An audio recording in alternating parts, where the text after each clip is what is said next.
Fala aí, torcedor do nosso canal Futebol Verde React, trazendo mais um vídeo aqui no nosso canal. E nesse vídeo para falar aí da vitória do Palmeiras sobre o Sport 2-1 na Ilha do Retiro, gols do Flaco Lopes e o Piquerez.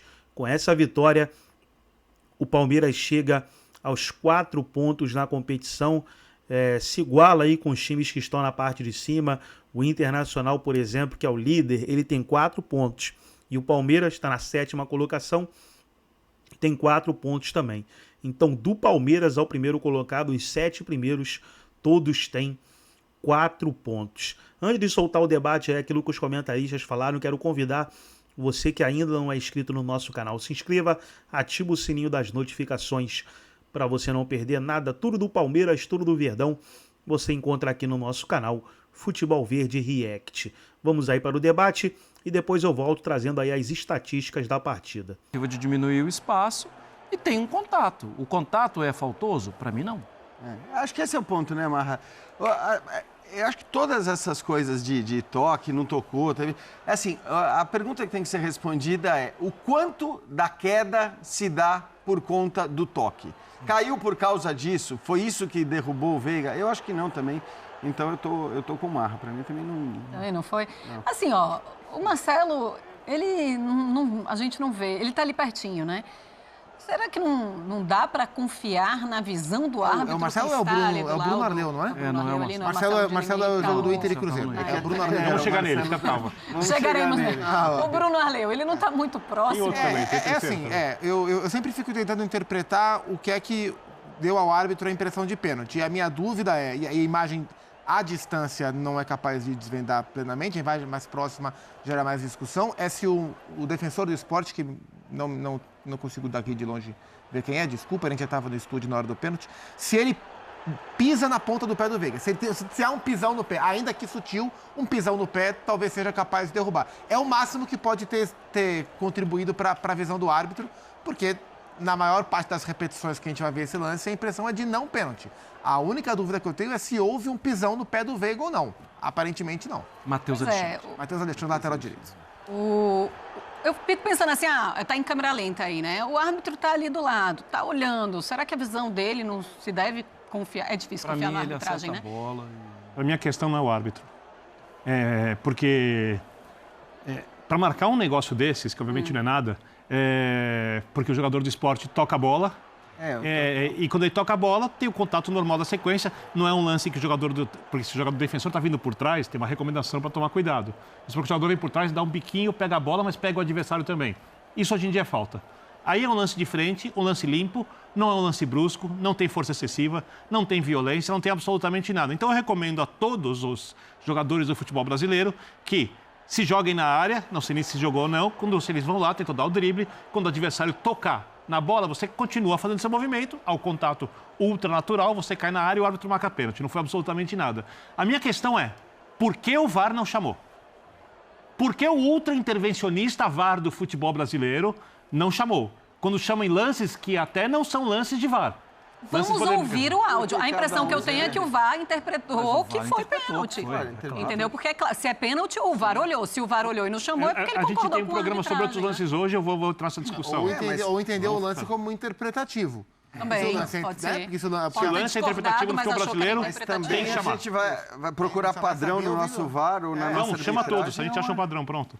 Não, assim, mas eu vi todo mundo achando absurdo. Eu não achei um absurdo essa marcação de pênalti. Não vi, assim, eu vejo o pênalti sendo marcados assim o tempo inteiro no Campeonato Brasileiro, em Copa do Brasil, aqui no Brasil, e eu vejo ali um toque. Mas o lance foi muito do lateral. Eu acho que até quando fica um pouco dúbio, não sei o quê. E aí o VAR existe exatamente para, se há alguma possibilidade de que não tenha pênalti no futebol brasileiro, nós não estamos na Inglaterra, não estamos na Alemanha, já começou o Campeonato Brasileiro, o VAR já chamou sem motivo, já mudou a decisão do árbitro sem motivo, a gente vai falar disso hoje aqui também. Sim. Você quer criar... Porque você precisa escolher uma coisa, você quer buscar o futebol brasileiro ideal, perfeito, você precisa primeiro melhorar a arbitragem. E como a gente viu, desde os estaduais, a arbitragem tem problemas. Como a arbitragem tecnicamente aqui é bem limitada, para ser generoso, obviamente há bons árbitros também, você precisa tentar criar um campeonato onde você deixe as condições, nem que isso piore e pare o jogo muito, iguais para as equipes. Porque, vamos lembrar, os jogadores são trabalhadores, os resultados influenciam no bicho, se eles podem jantar fora ou não podem jantar fora, na opinião deles, na valorização do mercado, no que vai acontecer com os técnicos, tem aquelas pessoas ali que estão trabalhando. Então, se já que a gente tem problemas para os árbitros interpretarem lances de uma maneira melhor, eu vou defender uma coisa que eu não gosto, porque, para mim, a justiça é mais importante que minha parte ideológica. Que chamem em todos os lances duvidosos. Todos os lances, porque aí você cria um padrão. É tipo a bola na mão. O cara não tem intenção, o cara não quer colocar a bola na mão. Mas não, e outra, o lance duvidoso é subjetivo. Duvidoso para quem? Exato. Esse lance não é duvidoso? Pro árbitro não deve ter sido. E talvez pro VAR também não tenha então ele sido. Tá na profissão errada. A questão é assim, ó, chamar em Faz lance outra coisa da duvidoso vida. é uma coisa que não existe porque o duvidoso é subjetivo. O que torna algo duvidoso? O que não é muito óbvio. Para quem? Esse lance não pode ser óbvio para nenhum árbitro do mundo. Ele pode ter errado com convicção. Esse é o Então, ponto. eu entendo o árbitro ter uma visão. Não foi pênalti. Eu entendo o árbitro ter uma O visão. que é um lance duvidoso? Eu Duvidoso entendo, pra quem? Acho eu que essa é a entendo o questão. árbitro ter um posicionamento que atrapalhe ele, perfeito. Eu não sei qual era a posição dele exata, se, como você falou, o defensor está na frente. Então, apesar de ser um grande erro na minha maneira de ver, e tem uma outra câmera que dá para ver isso melhor, Mais perto, de arbitragem, eu eximo o árbitro, porque na velocidade do jogo, uma vez só. Mas quem está em cima vendo, Tem como tirar a convicção tarja? de que isso é pênalti.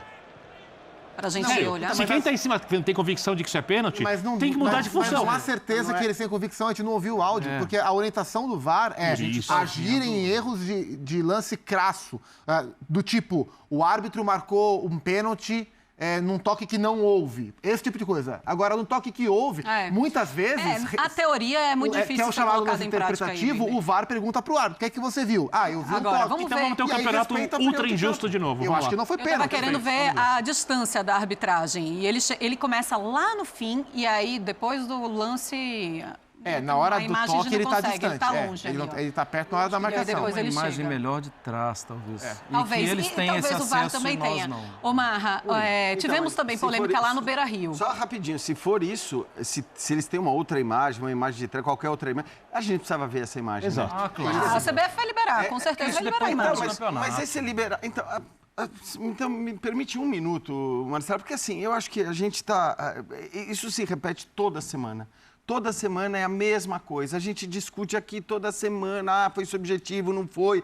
Aí a gente vê, né, por aí em rede social, as pessoas se exaltam muito em alguns lances, em outros se exaltam menos, vai depender do time que foi beneficiado, do time que foi prejudicado. Esse é o padrão que a gente está acostumado a ver. E a gente não viu ninguém se exaltar, mas ninguém se exaltar na sexta-feira, quando a gente teve uma matéria absurda da revista Piauí, que fala de arbitragem também, mostrando a festa, a farra da grana do Edinaldo Rodrigues, o que ele pagou de grana, de dinheiro, o que ele gastou de dinheiro para deputado, para ministro, para a sogra do amigo, para o tio do primo do amigo, e pagava internação para um, e pagava hotel para outro, milhões e milhões de reais gasto com isso. Milhões e milhões de reais. Assim, quem não leu essa matéria precisa ler, porque é um escárnio a maneira como... A própria matéria da Piauí, as pessoas vão falar, por que você está falando disso? A própria matéria da Piauí, do Alan de Abreu, aliás, parabéns para ele, infelizmente essa matéria foi muito pouco repercutida, inclusive por nós, acho que a ESPN eu não vi repercutir, eu não entendo por quê. Então, eu estou absolutamente inconformado com isso, porque isso daí é o tipo de coisa que muda o futebol brasileiro. A Piauí, ela mostra ali o que poderia ter sido feito. Com o CNM, inclusive. O CNM... Um projeto de O CNM fala, olha, eu tentei fazer isso e não pude fazer porque não tinha dinheiro, né? A profissionalização dos árbitros é uma outra discussão, mas tem um monte de coisa. O próprio VAR, semiautomático, que, puxa, a CBF não tem dinheiro. Então, assim, eu acho engraçado que as pessoas têm chiliques semanais, que, obviamente, são rentáveis para as pessoas que têm chiliques semanais com arbitragem também. Mas as pessoas têm chiliques semanais com esse tema. Na hora que você vê um negócio desse, que é para... Aí sim é para saltar a veia. Aí sim é para ficar pé da vida.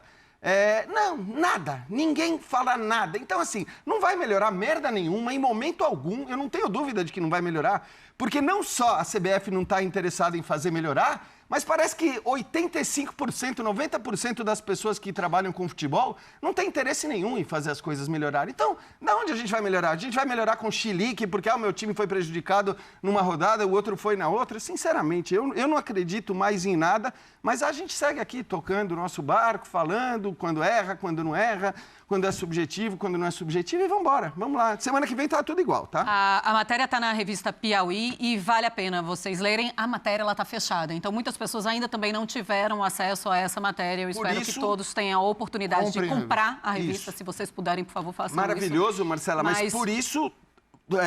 todo mundo deveria ter repercutido muito mais essa matéria do que ela foi repercutida. Parabéns ao UOL, que foi quem eu vi que deu uma importância significativa à matéria. E no ponto da arbitragem, o Wilson Neme, ele tenta fazer uma escola de arbitragem que custa em torno de 60 milhões de reais, que para a CBF, a gente sabe, não é absolutamente nada. Existia uma reunião de arbitragem também em loco, mas essas reuniões elas precisavam que a CBF gastasse com os árbitros que iam para o Rio de Janeiro para essa aula.